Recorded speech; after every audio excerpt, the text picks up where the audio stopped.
membangun peradaban ini harus dengan komitmen yang kuat.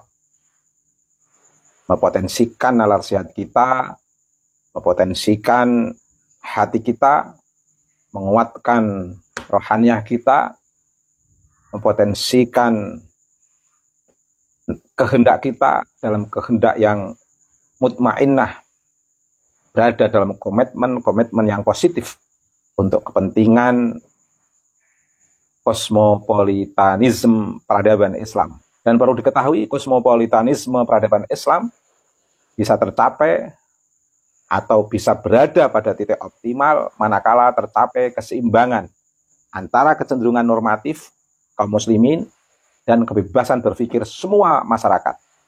Kecenderungan normatif itu adalah kecenderungan pada prinsip-prinsip yang sudah menjadi pakem. Kecenderungan ada prinsip-prinsip yang sudah menjadi tatanan etik universal, atau yang sudah menjadi prinsip yang sudah tidak bisa dibantah lagi tentang kebenarannya. Tapi ingat, kebebasan berpikir bukan kebebasan framing. Kebebasan berpikir, sekali lagi, bukan kebebasan framing. Kebebasan framing itu berbeda dengan kebebasan berpikir. Kebebasan berpikir ada sesuatu objek yang terfikirkan untuk bisa dikontrol, bisa dibangun dengan bangunan yang bermanfaat untuk kemanusiaan, keadilan, dan kesetaraan. Berpikir yang menguatkan kemanusiaan, keadilan, dan kesetaraan. Dan ini sangat terasa berbeda dengan kebebasan framing. Nah, kebebasan framing itu adalah anti nalar. Kebebasan framing itu adalah anti nalar sehat, anti keseimbangan jiwa. Karena framing, maka dia tidak ada empati simpati. Karena framing, maka tidak ada nalar sehat. Karena framing, maka tidak ada sebuah kehendak yang mutmainnah, yang ada kehendak yang penuh dengan emosi, kehendak penuh dengan intimidasi, kehendak penuh dengan kekerasan. Ini dasar dari framing itu. Nah, kebebasan berpikir itu adalah kebebasan di dalam memikirkan sesuatu yang memiliki kerangka dasar normativitas dan upaya untuk bisa dikembangkan secara historis melalui bangunan-bangunan berpikir pada setiap subjek yang ingin membangun kosmopolitanisme peradaban Islam. Ada prinsip normatif yang bisa didialekkan dengan prinsip historis. Ada normativitas yang bisa didialekkan dengan historisitas. Ada prinsip pokok yang tidak bisa dibantah kebenarannya, yang bisa dikembangkan dalam wilayah dialektika, yang bisa dipengaruhi dalam kesejarahan hidup manusia. Nah, apa itu? Yaitu hal-hal yang terkait dengan ketauhidan dan ketulusan jiwa, atau prinsip ketuhanan dan prinsip kemanusiaan. Nah, ini memuat hal yang normatif, tapi sekaligus juga bisa dikuatkan dalam konteks historisitas manusia. Yang kedua, yang saya sebut dengan istilah darurat kosmopolitanisme peradaban Islam, untuk menghindari kebebasan framing atau untuk meruntuhkan daulat framing, adalah menguatkan perspektif keilmuan dan bagaimana kita bisa berbuat memiliki relevansi dengan keilmuan. Nah, darurat yang ketiga untuk membangun kosmopolitanisme peradaban Islam adalah menguatkan prinsip maqasidus syariah. Apa yang menjadi tujuan diperlakukannya nilai-nilai kewahyuan dan kenabian, tentang arti pentingnya teks kewahyuan dalam hidup ini dan teks kenabian yang mesti harus kita ikuti. Keduanya bersamaan dan saling menguatkan antara teks kenabian dan teks kewahyuan.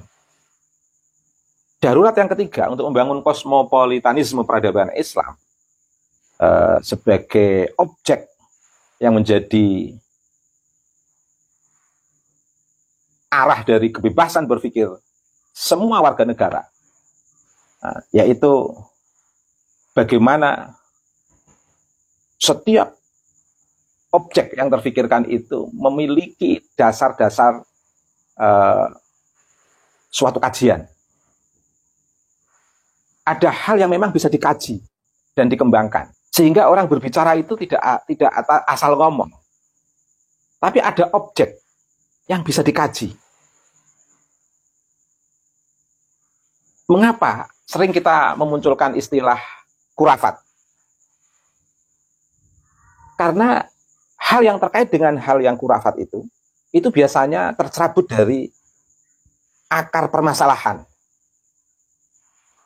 sehingga lebih berputar-putar pada ruang kosong yang difikirkan secara halusinasi, sehingga yang muncul adalah imajinasi kosong. Tidak ada akar permasalahan yang dikaji. Hal seperti ini yang nanti pada akhirnya akan berujung pada emosi, intimidasi, konflik, karena tidak ada akar permasalahan. Nah, ini sebenarnya kalau dipahami secara mendasar tentang makna khurafat itu.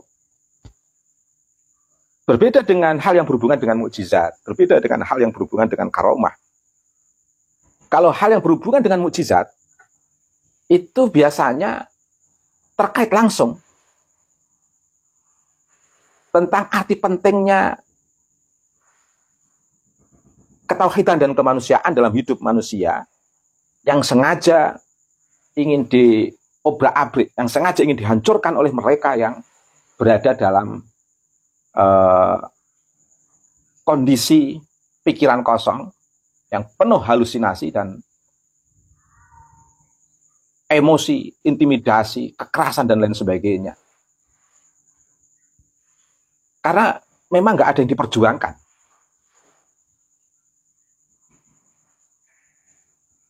Berbeda dengan mereka yang berpegang pada kemukjizatan para nabi.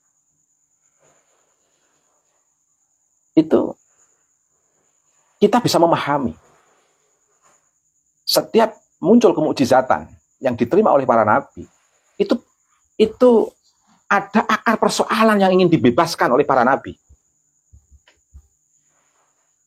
Bagaimana umat pada zamannya bisa terbebas dari cengkraman, hegemoni, kekerasan, intimidasi, pembunuhan, dan lain sebagainya. Bagaimana umat bisa bebas dari ini itu. Maka Allah menurunkan mukjizat sebagai bentuk kekuatan dari para nabi untuk bisa membebaskan manusia keluar dari ruang-ruang yang penuh intimidatif dan kekerasan ini itu.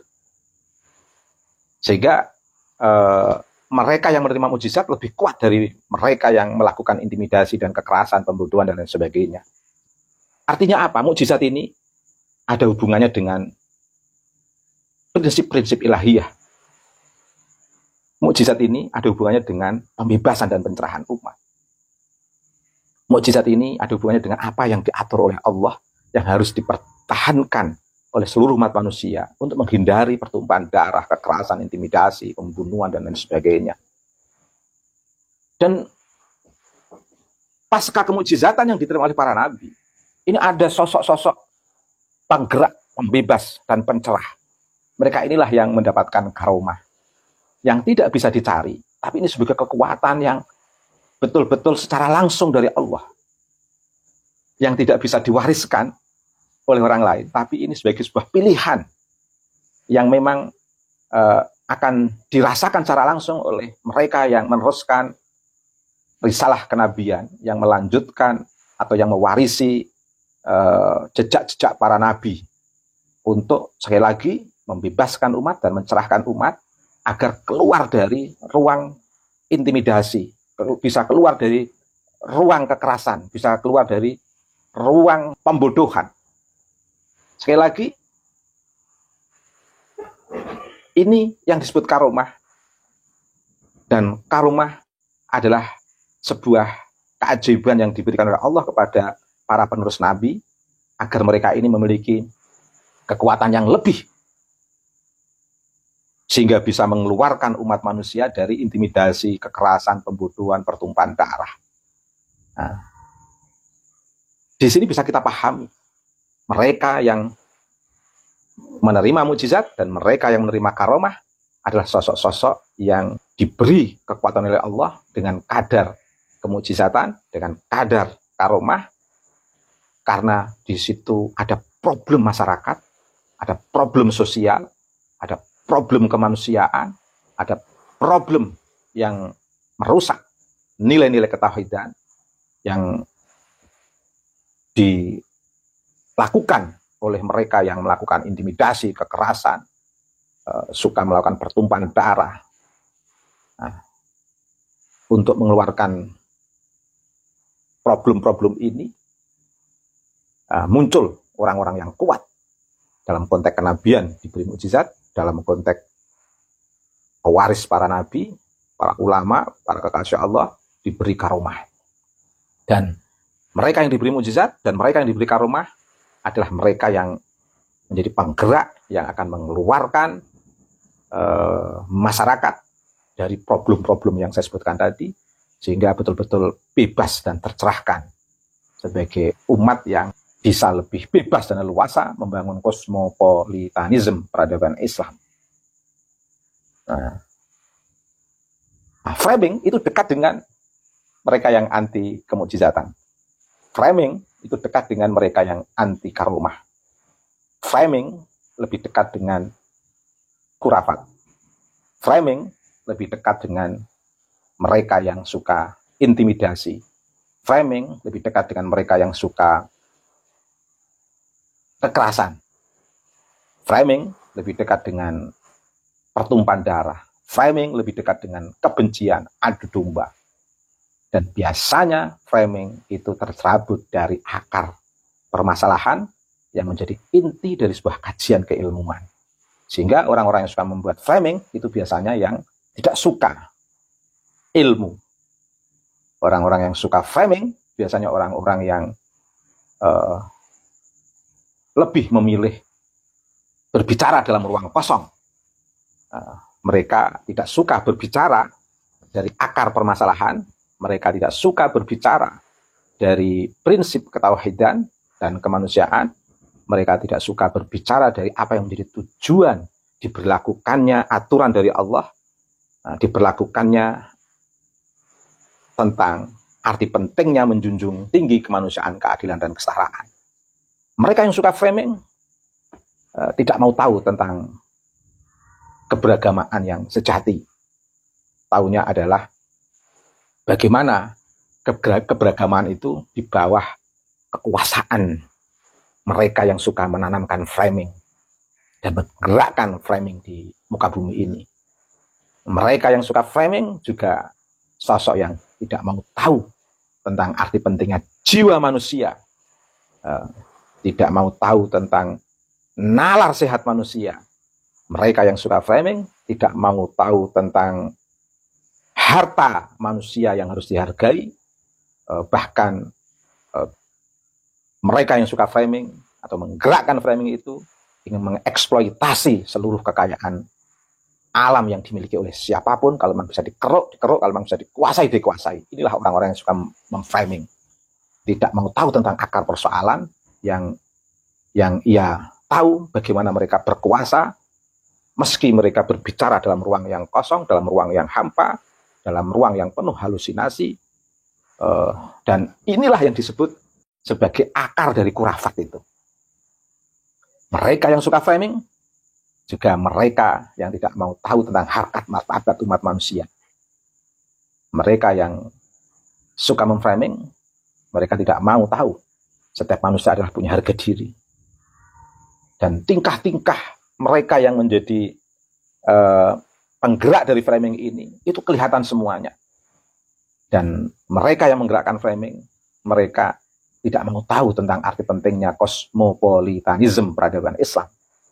Mereka yang suka framing, mereka hanya ingin menggerakkan nafsu kelompoknya sendiri, komunalisme, yang ingin menggerakkan imajinasinya sendiri. Mereka yang suka framing ingin menggerakkan halusinasinya sendiri. Mereka yang suka framing ingin menggerakkan intimidasinya sendiri.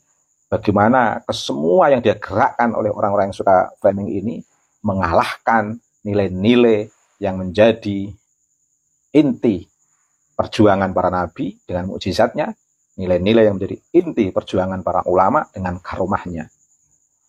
Karenanya sudah jelas kelompok yang betul-betul mengikuti para penggerak kemanusiaan, para penggerak pembebasan dan pencerahan, dengan mereka yang anti penggerak pembebasan dan pencerahan. Semuanya kelihatan. Ada akar masalah yang terfikirkan dan ada akar masalah yang tidak terfikirkan. Akar masalah yang terfikirkan dengan sumber-sumber pengetahuan yang jelas, dengan nilai-nilai yang jelas, itu tentu berbeda dengan mereka yang tidak mau tahu tentang akar masalah, yang tidak jelas objek pembicaraannya, yang tidak jelas sumber-sumber pengetahuannya, yang tidak jelas nilai-nilai keutamaannya. Jadi ini sangat mudah sekali membedakan framing dan tidak framing itu. Sehingga ada perkataan yang pahit tapi berdasarkan ilmu. Ada perkataan yang pahit tapi berdasarkan framing. Karenanya jangan sampai perkataan yang pahit yang berdasarkan framing mengalahkan perkataan yang pahit yang berdasarkan ilmu. Karenanya perkataan yang pahit yang berdasarkan ilmu, yang memiliki nuansa pembebasan dan pencerahan, memiliki visi mengikuti jejak kenabian dan jejak para ulama, harus kita kuatkan, harus kita gerakkan, harus kita suarakan, meskipun pahit. Lebih baik perkataan pahit berdasarkan kemukjizatan, perkataan pahit berdasarkan karomah para ulama, perkataan pahit berdasarkan nilai pembebasan dan pencerahan yang harus kita suarakan, daripada perkataan pahit yang penuh dengan framing yang akan menguasai kita. Nah, ini berbahaya sekali. Pilihan yang salah dan fatal, memilih framing dengan perkataan pahit, terus diperjuangkan dengan suasana yang kosong, anti kemujizatan, anti karomah, penuh kurafat. Makanya kita harus tetap gigih dalam kemujizatan Nabi, dalam karomah para ulama, menjaga kemuliaan Nabi, menjaga kemuliaan para ulama, melawan framing.